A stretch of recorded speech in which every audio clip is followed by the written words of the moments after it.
Okay, so I'm from the Lipoprotein Lipase Deficiency Alliance, and it's an ultra-rare genetic disorder. Patients with the condition don't produce any or enough of the enzyme lipase, which is responsible for metabolizing fats.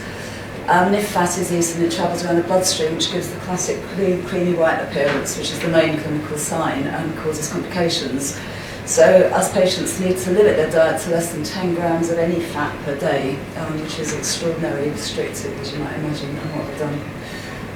High triglycerides lead, among other things, to poor memory, poor concentration, yellow fat-filled spots, abdominal pain, and most severe, the pancreatitis, which can be life-threatening. Pregnancy can be very dangerous unless a very strict diet is adhered to, especially if the mother develops gestational diabetes. And people with LPLD are at a high risk of developing diabetes type 2 in their middle age or earlier if they've experienced many episodes of pancreatitis. So at the beginning of the relationship with the mentor program, I had a long-held plan of setting up a charity. I was studying with UPATI, the European Patients Academy for Therapeutic Innovation, and feeling a bit of a fraud because part of my application was I was saying I was going to set this charity up, and I hadn't got round to it really. I'd had the first patient-focused information sheets about the condition published on the Heart UK website, and I had set up the LPLD community on Rare Connect, which had grown to about 100 members. So Nick Siro was my mentor, and we had a number of conversations about prioritising what needed to be done. He made a number of resources available, including a lesson in website development by a member of his staff in Cambridge, which I think was the single most useful thing, actually. It was really helpful.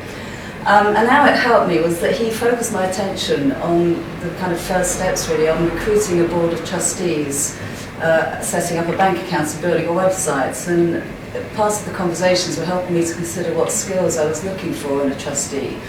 And so having kind of thought that through, and it really increased my confidence when I approached potential people to come and ask to help me.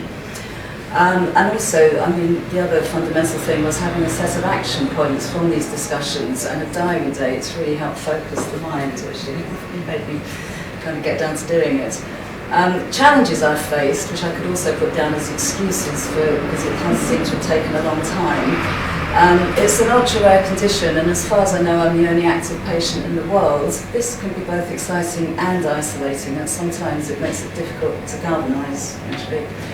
And as I'm the only active patient, I can sometimes feel overwhelmed by how much there is to do, which can lead to paralysis. There are probably about 50 patients in the UK, which makes me sometimes wonder if it's worth it, but I was really interested to hear about how rare your condition, Alison, is.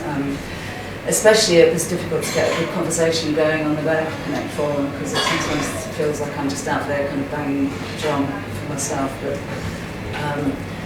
also I have 3 children, 2 of whom are demanding on my time for different reasons, which means that I kind of want to do something and something crops up, etc., etc. But the converse of this is that I can't work with the job, and so I have the time to dedicate to the charity. And one of the challenges is making a presentable PowerPoint. I was looking at everybody's fancy PowerPoints with their lovely moving images and feeling rather jealous. So current situation 1 year on is that I have created a board of trustees with whom I'm very happy and with whom I can work with well. I've opened a bank account, my application has gone to the Charities Commission and I should hear back in March.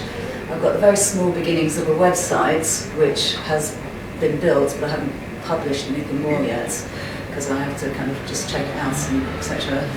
And I'm working with a pharmaceutical company to arrange a meeting with European patients on 13th of March 2016, which I think will be a really big kind of galvanising force for the charity, because we'll be able to meet and they'll become aware of the charity. And looking to the future, I need to do an application for funding from this pharmaceutical company who have shown that they're quite willing to fund me. And also from a marketing company who are marketing a different drug for the condition. I need to brand the charity, add to the website, and increase patient involvement in the work of the charity. And I'm looking to developing or joining, hopefully, a peer support forum for small patient organisations in order to share concerns and find solutions. Because one of the things I find is this feeling of being on my own and isolated, and I need to be with other people to hear what they're going through, and also other people have answers and I have answers and we can share them. So they're my contact details, and do have a look at the website, but as I say, it's very small. So, thank you.